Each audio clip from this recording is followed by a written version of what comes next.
Hi there, welcome back to our channel. In today's video, I am going to show you how you can get an AutoDS 30-day completely free trial instead of their usual 14 days for $1.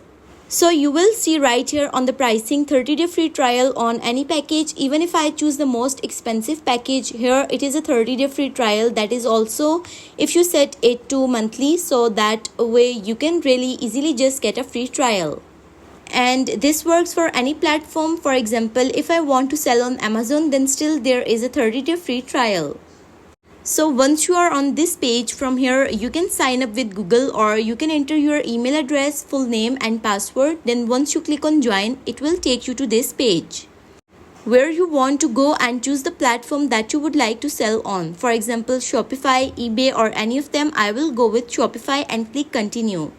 And then as you can see, you can click 30-day free trial on any plan, and once you click on it right here, just enter your payment details and you will basically only be billed after the 30-day period for the subscription. So now you know how you can get started with AutoDS completely for free and how you can get an AutoDS 30-day free trial. If this video was helpful, leave a like on my video and please do subscribe to my channel. So this is how you can get AutoDS 30-day free trial. So that's all for today's video. Thank you so much for watching.